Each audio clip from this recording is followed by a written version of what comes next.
Hey. Pronouncing her name wrong this entire time. Welcome to another chapter of Euripides' Hecuba. Like succubus. Hecuba. Okay, you're with me a little bit longer today. Oh yeah, so far we've confirmed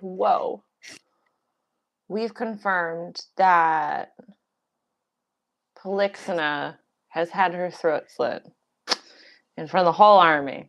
Oh, but she refused to be a slave, so she asked Agamemnon or whoever, probably Agamemnon.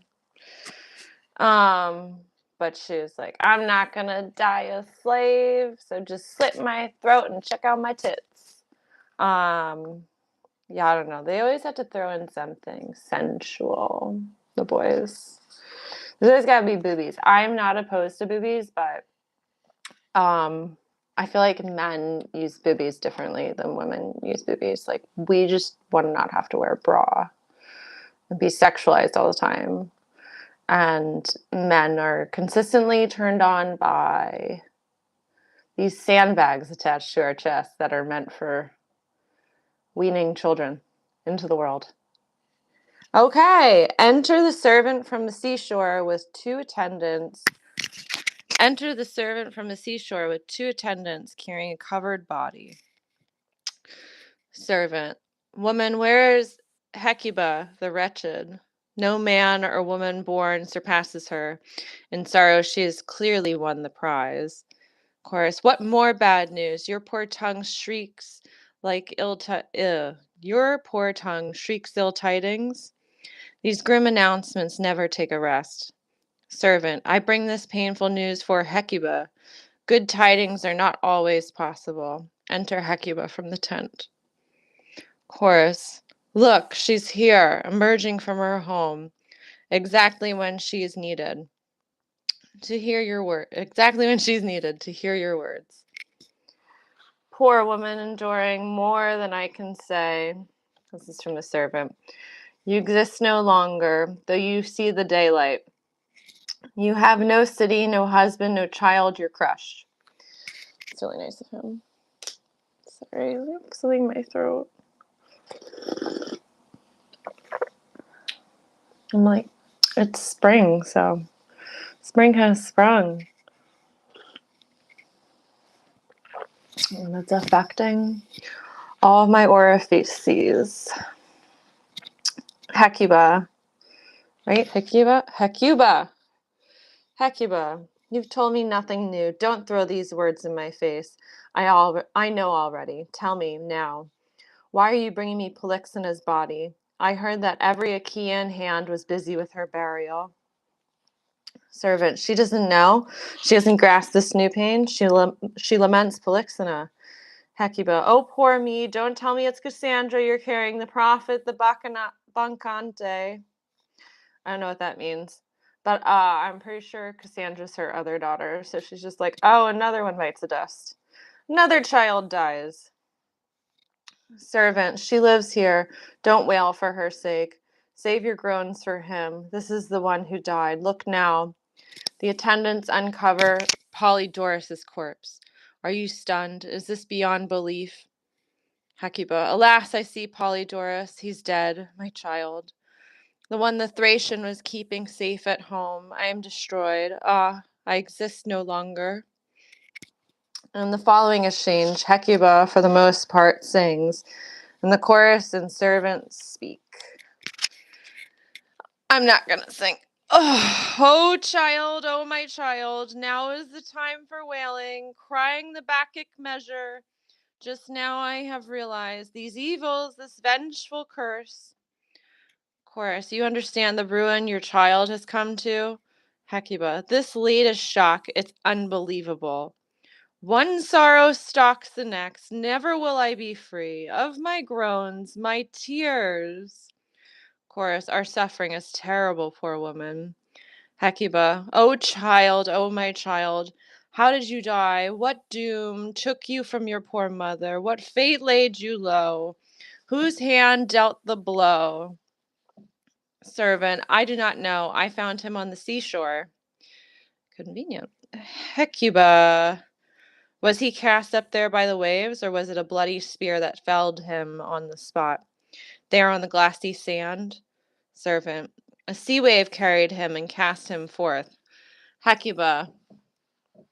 Alas, oh alas, I now understand the vision I saw in the night, the ghost with black wings. I saw a vision of you, my child, no longer living in Zeus's daylight. Chorus. Who killed him? Did your dream reveal that? Hecuba. It was my host, my guest friend, the horseman of Thrace. His old father sent him to live there in secret. Chorus. What are you saying? He killed him for his gold? Hecuba. This is unspeakable. Oh, I am more than stunned. This is unholy. This is unbearable. What is the justice? Where is the bond between guest friends? Oh, you accursed man, showing no pity, you sheared through this child's skin, hacked at his limbs with an iron dagger. Chorus, poor thing, some cruel god has given you more hardship than any other living person. But look, I see someone. It's Agamemnon, your master. Let's be quiet now, my friends. Enter Agamemnon from the camp. Oh. I swear nothing is working for me today. I'm literally only dependent upon myself. Agamemnon. Hecuba. Hecuba, why the delay? You haven't come to bury your child. We have observed the terms Talthybius announced. No Argive man may touch the girl. We have left her alone. We haven't laid a finger on her, but you are taking your time to come, and I am amazed. I've come to get you. Everything there has been well taken care of. That is, if anything about this can be called well done. Hold on. Who is this man I see behind the tent? He's dead. A Trojan. I know he's not an Argive. The robes enfolded him announce that clearly. In the following dialogue, Hecuba's back is turned to Agamemnon. Hecuba, unhappy creature myself. That is, Hecuba, what shall I do? Fall at Agamemnon's feet, clasp his knees, or bear these sorrows in silence. Agamemnon, why won't you face me? Why do you lament with your back turned? What happened? Who is this man? Hecuba, but I am his slave, his wartime foe. He might push me away from his knees, increase my pain. Agamemnon, listen, I'm not a prophet. If I can't hear you, then I can't know the path your counsels follow. Hecuba, then again, am I jumping to conclusions? Perhaps he's not my enemy after all. Agamemnon, if you intend for me to know nothing about this, then nothing. Then fine, nothing. I don't want to hear. Hecuba, I couldn't avenge my children without this man. Why agonize? I am compelled to show daring in this matter, whether or not it does me any good. Hecuba turns, kneels, and touches Agamemnon's hand and cheek. O Agamemnon, I beg you by your knees and by your beard and by your right hand, which is blessed by fortune. Agamemnon, what are you after? Do you want to live in freedom? You could easily attain that. Hecuba, no, if I can only have revenge, I'm willing to live my whole life as a slave. Agamemnon, then why do you need me to help you? Then what do you need me to help you with? Hecuba, it isn't what you think, my lord. Do you see this corpse here? It's for him I shed my tears. Agamemnon, I see him, but I still don't understand. Hecuba, I carried him within my womb. I bore him. Agamemnon, poor thing, this man is one of your children then. Hecuba, not one of those who died defending Troy. Agamemnon, what? Is there any other child you bore? Hecuba, yes, for nothing, so it seems. That's him. So they sent him away to Thrace to be guarded, and then he was murdered. So no, he didn't die defending Troy. Agamemnon, where was he when the city was destroyed? Hecuba, his father sent him away, terrified he'd die. Agamemnon, just him out of them all? Where did he send him? Hecuba, to this place here, this place where we found him dead. Agamemnon, to Polymaster, the man who rules this land. To Polymaster, the man who rules this land. Hecuba, we sent him with gold. The outcome was most bitter. Agamemnon, he's dead by what fate? Whose hand dealt the blow? Who else? His host destroyed him, our Thracian friend. You poor thing, he was in love with the gold, no doubt. Something like that. He learned of Troy's disaster. And where did you find him? Or who brought this corpse? And Hecuba, indicating the servant, this woman found his body on the beach. Looking for him or doing other work? She went for salt water to bathe Polyxena. His host, it seems, killed him and cast him out. To drift on sea, his skin was slashed and torn. Poor woman, your hardships are beyond all measure. I am destroyed. There's nothing left to suffer. Has a woman so unfortunate ever lived? Hecuba, never, unless you speak of fortune herself. I'll tell you why I've fallen at your knee. Listen, if you think the things I've suffered accord with holiness, then never mind. I'll make my peace with them. If not, you must take vengeance on this most unholy host for me. He didn't fear the gods above or those below the earth when he committed this most unholy deed. We are slaves and weak, perhaps. The gods, however, are strong, and so is law, which rules them. By this law, we believe the gods exist, and we distinguish what's just and unjust in our lives. If the law appears before you and gets ripped to shreds, if those who murder guests or those who dare to plunder what is sacred don't come to justice, then there's no equal treatment among men.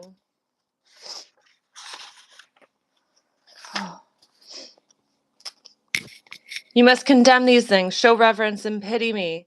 Stand back and like a painter direct your gaze on me and all my sorrows. I was a ruler once, now I'm your slave. I once had lovely children, now I'm childless. Deserted, an old woman with no city, most wretched of all mortals. Agamemnon attempts to extricate himself from Hecuba's suppliant grasp. Oh, no, no! Where are you trying to go? Why slip away? It seems that I will fail. Alas, poor me. I need to blow my nose. She is in the middle of begging Agamemnon for revenge on Polymester. And I'm fighting allergies and nutrition. Oh, there's somebody on here? Wow. Hi, friends. Oh, God. Oh, no, no, no. Where are you trying to go? Why slip away? It seems that I will fail. Alas, poor me. We mortals toil for knowledge, as we must, and study every other subject. Why, then, do we neglect the one that rules mankind? Persuasion. That's the one that we should master, and we should pay good money to learn how to get our way by winning arguments. How could anyone still hope for joy? The children that were mine exist no longer, and I myself am shamed, a captive woman. It's over now. Smoke spirals over Troy. Look, maybe there's no point in bringing up Aphrodite. Still, it will be said. My daughter, Phoebus's prophetess, who called Cassandra by the Phrygians, lies down beside you when you take your rest. My lord, how much will you esteem these nights of love? For the sake of love's embraces in bed, will you show gratitude to my daughter and for her sake to me? The deepest human gratitude comes from the magic charm of night and favors given in the dark. Oh wait, maybe Cassandra is Agamemnon's lover that he took after the war. And she is also somehow Hecuba's daughter. I don't know, don't quote me on any of this. And favors given in the dark. Just listen now. Do you see this dead man? Do you treat him well? It's your own brother-in-law you're taking care of. One more thing. If only the arts of Daedalus, or if some god could give a speaking voice to my arms, my hands, my hair, my feet in motion, so they could all gather, hold your knees, bring every type of argument to bear and cry to you, O master, greatest light to the Greeks, let me persuade you. Lend your hand to this old woman, even if she's nothing. Still, take vengeance. A noble man serves justice, and always, everywhere, will harm the wicked. Chorus, it's truly wondrous what befalls mankind. Compulsion's laws determine everything, making friends of the bittersweet wartime foes and turning well-wishers into enemies. Whew.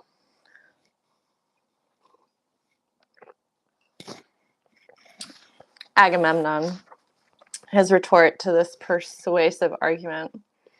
For revenge, I do feel pity, Hecuba, for you, your children, your misfortunes, and your suppliant hand. I want that unholy host to come to justice, as is right and as the gods demand, and somehow, if there's any way, for you to benefit, without the army thinking that Cassandra's favors made me plan the murder of the Thracian lord. For I must keep in mind, a disturbing thought has occurred to me. The army considers that man friendly, and the dead man an enemy. If he is dear to you, so what? The army doesn't care about that. Think about it then. I'll help you out. Your struggles will be mine. I'll run to your side, but if the Achaeans will find fault with me, I won't run quite so fast. Hecuba, there is no one alive who's really free. One man is a slave to money, one to fortune. In the city, the mob's opinion and the written laws stop men from following their inclinations. But since you are afraid and hold the crowd in such regard, I'll set you free from fear. If I should plan to harm the man who killed, indicating Polydorus' corpse, this man, then share the knowledge, not the deed. If you hear any racket, if the Achaeans should rush to help the Thracian gentleman, when he suffers just what he will suffer, then stop them. But don't let on that you are doing any favor to me. As for the rest, don't worry. I will make things right. Whew. Agamemnon, wait till you see what happens. What will you do? Will you clutch a dagger in your withered hand to kill the barbarian? Or will you use poison? What help will you have? Whose hand? What friends? Hecuba, indicating Agamemnon's tent. This shelter hides a crowd of Trojan women. Agamemnon, you mean the captives, prey of the Greek army? Hecuba, with their help I'll avenge my children's murder. And how will women overpower men? A mob that uses trickery has wondrous force, not easy to withstand. Yes, wondrous, but you're woman. What use is the female race? What? Didn't women kill Aegyptus' sons and every male in the Isle of Lemnos? Hecuba rises to her feet, abandoning the suppliant posture. Proceed as follows. Leave off this discussion, indicating the servant, and give this woman safe conveyance, please, through the army. She turns to the servant. You, approach our Thracian host and tell him this. This one who was once Lady of Ilion, Hecuba, summons you. It's urgent, for your sake no less than hers. And for your sons, they too must hear her words.